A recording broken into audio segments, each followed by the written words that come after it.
नमस्कार, मैं हूं अंशिता। अमित शाह जी, आप तो कह रहे थे कि यूपी में 16 साल की लड़की रात में 12 बजे गहने लाद कर भी घूम सकती है।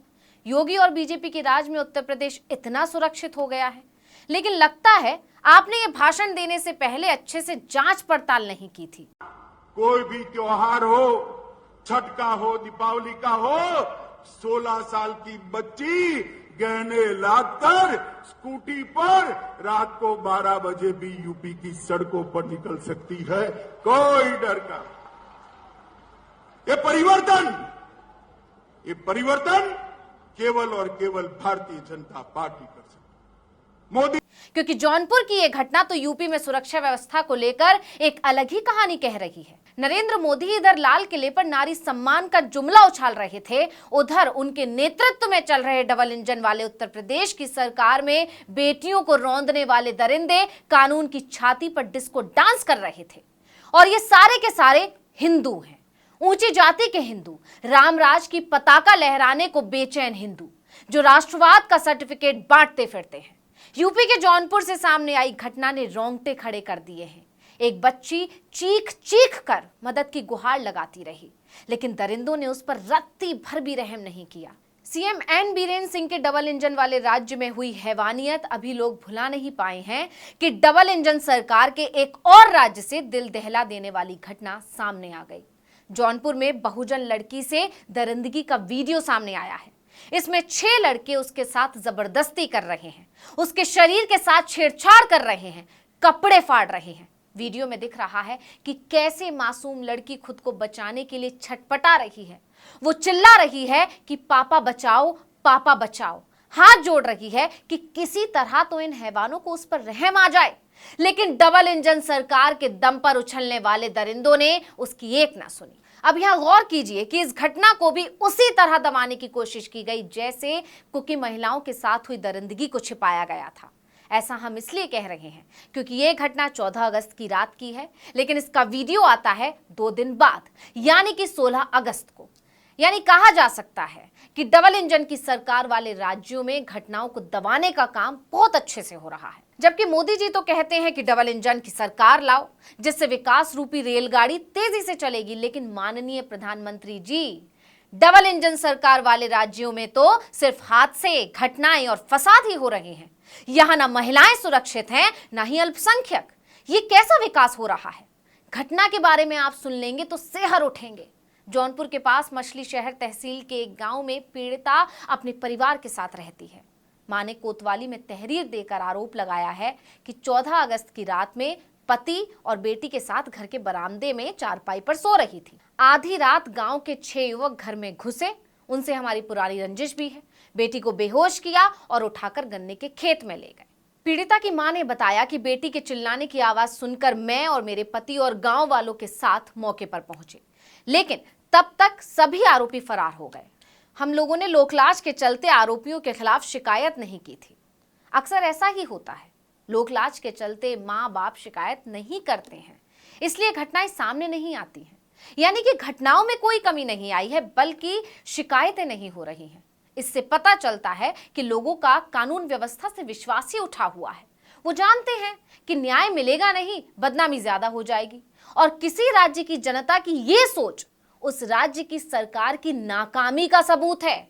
और योगी सरकार कहती है कि राज्य में कानून का राज है, गुंडों का नहीं, लेकिन तस्वीरें बता रही हैं कि यूपी में गुंडा राज चरम पर है। मां ने बताया कि दरिंदों की दहशत ऐसी है कि उन्होंने डर के मारे शिकायत नहीं की, लेकिन आरोपियों ने खुद बेटी के साथ छेड़खानी का वीडियो बना लिया था, खुद ही इसे वायरल भी कर दिया। सिर्फ यही नहीं, चीख पुकार सुनकर जब परिवार के लोग बच्ची को बचाने के लिए पहुंचे तो इन गुंडों ने उन्हें जान से मारने की धमकी दी। अब जरा सोचिए कि योगी राज में अपराधियों के हौसले कितने बुलंद हैं। पीड़िता की मां ने बताया कि पहले भी हमें जान से मारने की धमकी दी थी, हम क्या करें साहब। ये शब्द बता रहे हैं कि योगी राज में लोग कितना बेबस और लाचार महसूस कर रहे हैं।